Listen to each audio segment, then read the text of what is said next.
everybody, welcome back. Jiu-Jitsu 2000 here today. As you can see sitting in front of you, I have an aluminum bottle. Now I don't drink beer, but these bottles make really good alcohol stoves, and I'm going to share with you the process of how to do that today. Now again, first things first, make sure you got your safety glasses clear of obstructions and put them on. So some of the things that I have on my table is I have a Sharpie, some sort of permanent marker. I have this other bottle. It's also an aluminum bottle, and what I've done is I've cut the bottom off and I've compressed the bottom to this using a clamp so that it'll fit, and I'll explain why I did that here in a few. I also have a little container. This is just to use as a measurement so I can make a mark. I have a cutting tool. I'm going to use a very thin little wheel to cut this. This aluminum's a little thicker than most bottles, so I need to use that to cut it. I have a drill, and in the end of my drill I have a 1/16 diameter drill bit. So these are some of the items that you'll need. And now I'll take you through the process. Okay, the first thing that I like to do is I like to take this Sharpie, set my bottle down, and just spin the bottle around and make a mark.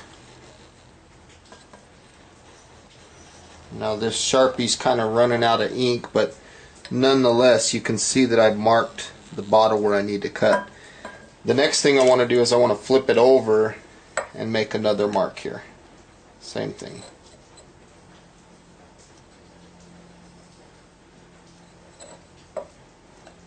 Bear with me, I know this looks like a caveman's doing it, but I just need an idea of where I'm going to cut that bottle.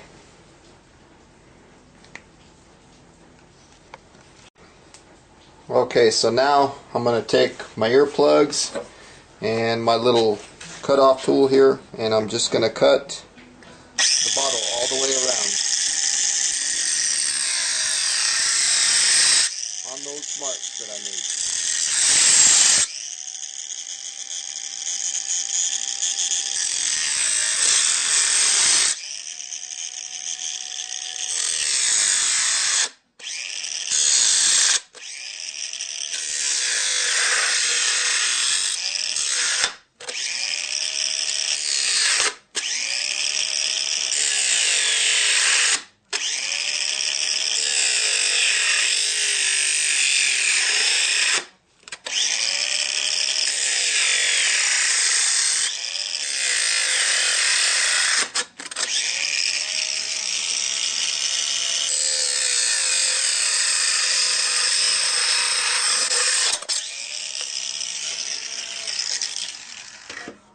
One of the reasons I like that little light duty grinder is because it does such a good job, and it's not real powerful, I guess you could say, so it's not like going to kick back super hard and hurt you or anything. So I'm trying to find an angle here.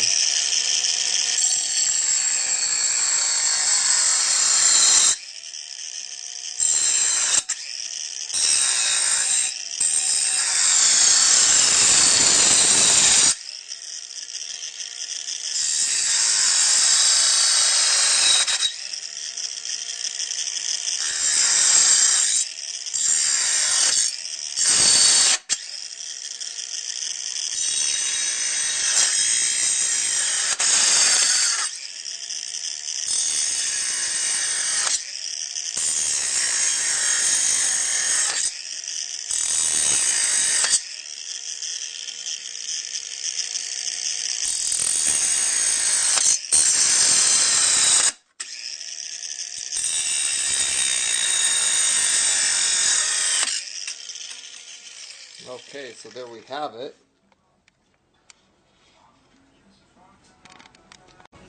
Okay, the next thing I want to do is I want to take the end of the grinder wheel and I just want to place it on the wheel as it's spinning, and what this will do is this will kind of polish or clean up those rough spots that you see.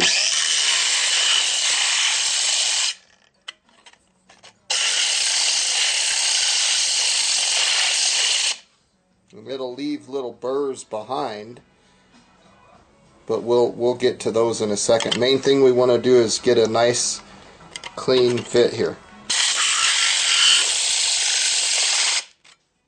Okay, so that one looks good. Let's do this one.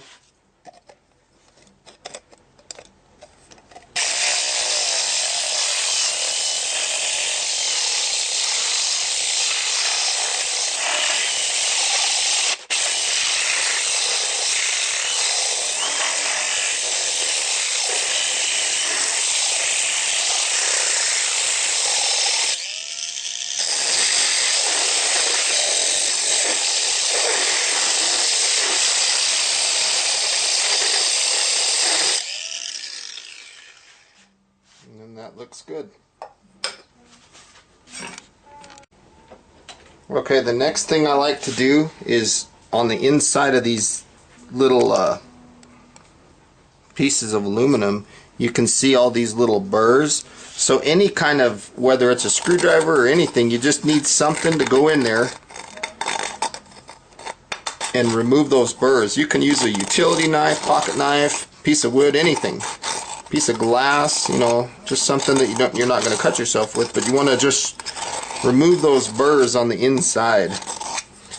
Also, come around the outside and do the same thing. Remove, we're just deburring this can.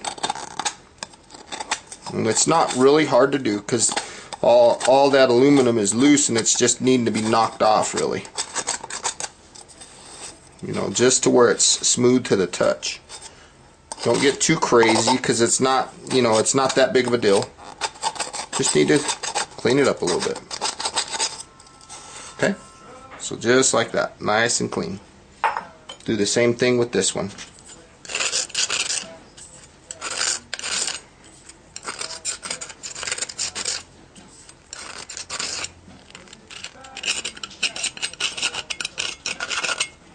And if you're wondering about the music that's playing in the background, that's Jack Johnson.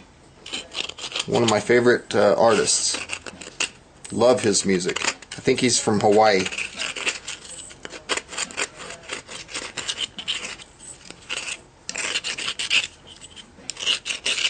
Really relaxing music.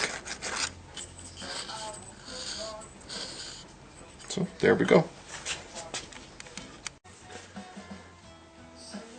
Okay, at this point you want to make sure that this one is just a little bit shorter than the other one.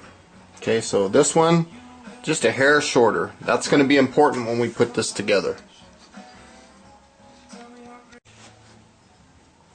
I'm going to show you a comparison of an Arizona tea can, which is a little bit thicker than a normal can, versus the thickness of these Bud Light cans. I hope you can see. The Bud Light cans are almost twice as thick. So that just, you know, just goes to show you the durability of them. I mean, I squeeze this one, it doesn't budge, but I can easily squeeze these. So again, you know, just squeezing them, it just shows the durability. Can't hardly squeeze those Bud Light cans, they're pretty thick. Okay, the next step in the process is to take this can, and I'm going to basically cut 2 little grooves going this way and 2 grooves going this way, and those are going to be grooves for the fuel to flow through. So let me put my earplugs on and I'll cut those grooves.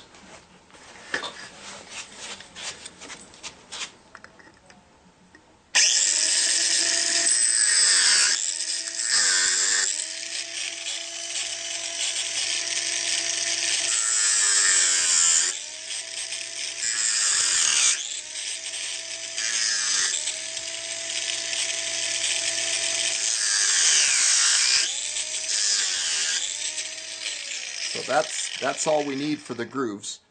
Nothing too fancy.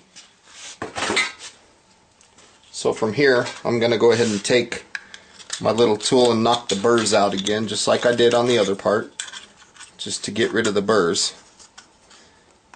And if you're curious how deep I made them, I just made them the depth of this lip here.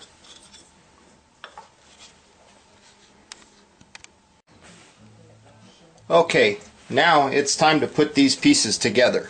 So what I want to do is I want to take the piece that has the fuel grooves cut in the bottom, and I'm going to take this piece and I'm going to lay the one with the fuel grooves down inside. From here, I'm going to take this other piece that I had and I'm going to put it right over the top here, just like so. I'm just going to kind of squeeze it a little bit. From here, I'm going to get my clamp and I'm going to clamp this thing together. And what's going to happen is hopefully the clamp will make the walls bend around the inner part. So we'll see how that goes. Okay, I have my clamp here. I'm just going to set my clamp here and slowly clamp this thing down.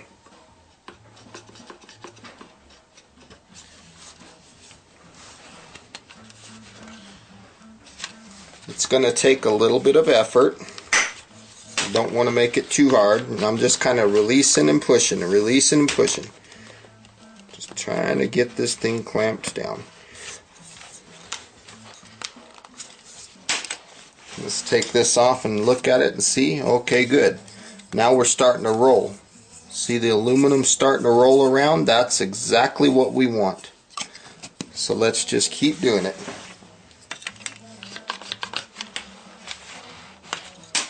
What you can do also, if you have a little block of wood or anything, you can put the wood on the top. Just kind of clamp that, and what that wood will do is it'll help make everything a little more straight, I guess you could say. It'll clamp it down a little straighter.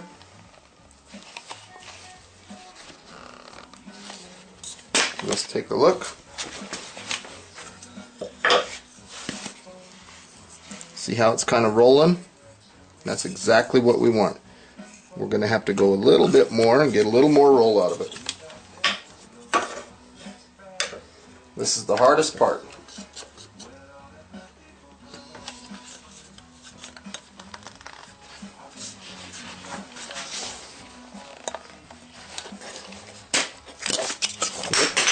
Dropped it.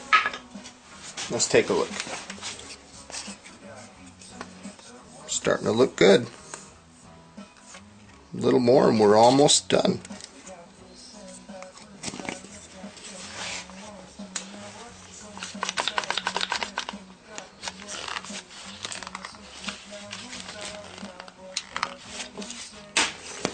Let's take a look.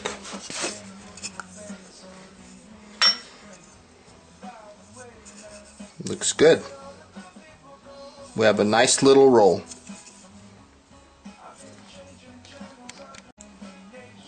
Okay, the next thing that I want to talk about is if you look down inside the stove, right here where this part starts to come out, in this area, about where my thumb is, we want to put some holes. So about this high from the top. So what I'm going to do is I'm going to just kind of hold, I'm going to find something to try to hold my pin somewhat around that height. And I'm going to go ahead and mark it. Hopefully this will be close enough. Doesn't have to be perfect. It's just an idea of where the lines are going to go. Or excuse me, where the holes are going to be. Kind of primitive, but nonetheless we got a mark there, right? So that's what we want. Okay, from here you want to take your Sharpie, and we're going to need 16 holes. 4, 5, 6, 7, 8, 9, 10, 11, 12, 13, well, let's just do 14. That's close enough. 14 will work. Now we're going to take our drill and we're going to drill those holes. So again, this drill bit is 1/16 of an inch. Now we don't want to drill all the way through. You don't want to drill through this inner material. You just want to drill just through the outer material. So don't put a lot of pressure.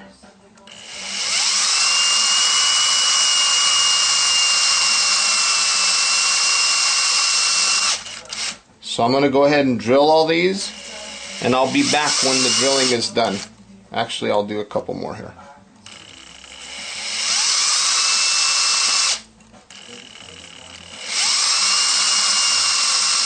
If you don't push very hard, you'll feel your drill bit touching the inner wall as it pokes through.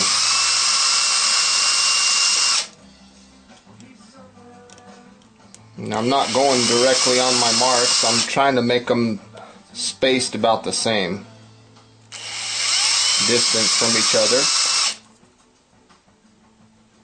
So I guess I didn't even need those side marks if I'm not going to follow them.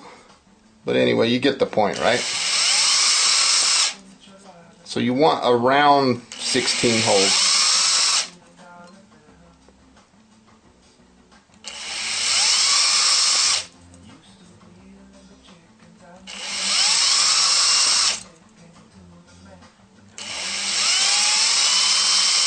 I know I'm way off my marks here, but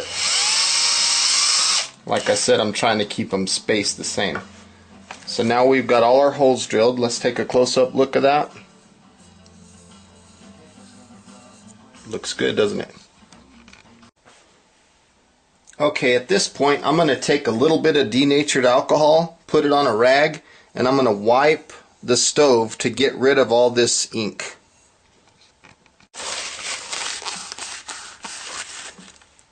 So there we have our stove with our holes, nice and clean, no ink anywhere. Okay, now I'd like to take a little time and talk about some of the fuels that we can use in this stove and some of the ones that I like and why I like them versus other fuels. The first one on the left here is isopropyl alcohol. You can find this at Walmart, Walgreens, a lot of places. This is only 50% alcohol, so I recommend not using this. It's very, very difficult to light, and not my first choice by any means. The second one that I have is also isopropyl alcohol. This one's 70%. It will work in the stoves, but again, it has a lot of water content in it, and it's hard to light. This third one is 91% isopropyl alcohol. This fuel works pretty good in these stoves. I found this at Walmart. It's 1 quart is around $3 or something like that, and it works great. But if you want to run the best fuel possible, I recommend denatured alcohol. That's really what burns best in these stoves. In fact, this kind of fuel is what a lot of sailboat stoves use, like marine stoves. It burns very clean, very hot. It's an excellent fuel for these stoves. The only downside to this denatured alcohol is the price. 1 quart, I believe I paid, I think it was between $6 and $8. And you'll find it at your local hardware store. Generally, it's in the painting section. I happened to get this one at Walmart, back by the paint and the paint thinners and the strippers and stuff like that. So it works best, but it's a little pricey. So, but in this test, where I show this stove burning, I'm going to be using denatured alcohol. So I'm going to clear all this fuel off the table, and I'll fill this stove and we'll fire it up. Okay, let's go ahead and fill this thing with fuel. And the fuel is very simple. You just pour it right down in here, no big deal.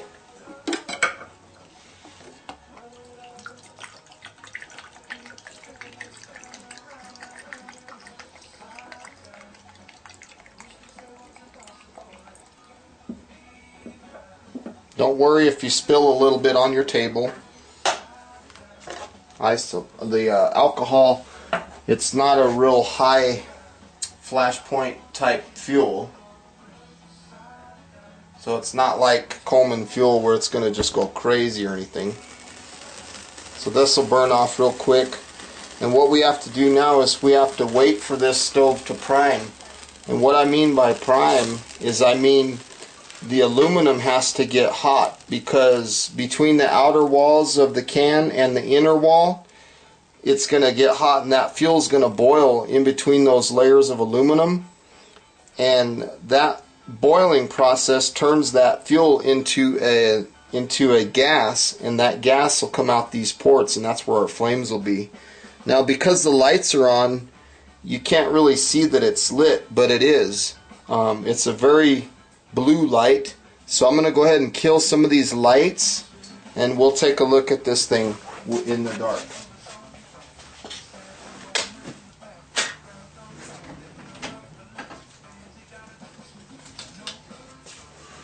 Okay, let me step over.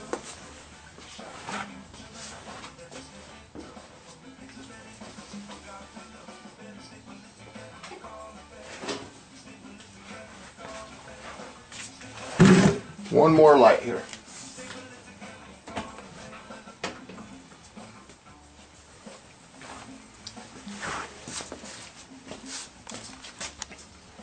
So there she is.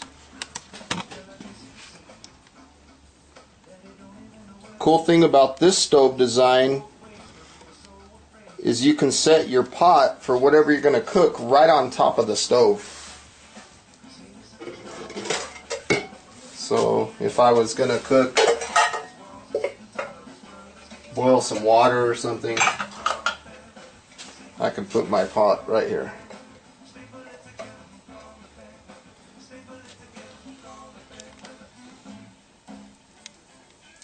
You can already hear the water heating up. So anyway, I had a little bit of candle wax inside, that's why that flamed up on us. So that's the stove. Pretty neat little project. I noticed that it primed really quickly. The flames came out of the jets very quickly.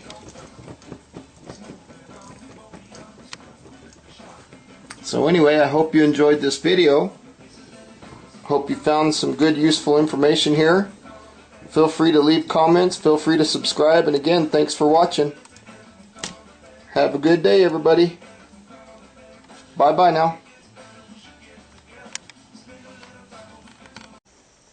And here's a closer view of the stove in action.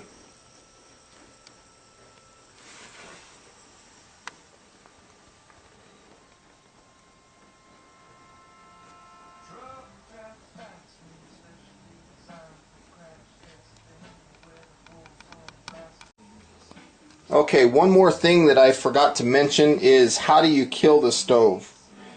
Right now I have a can. You can use your pot or anything like that, and the best way to kill it is just smother it.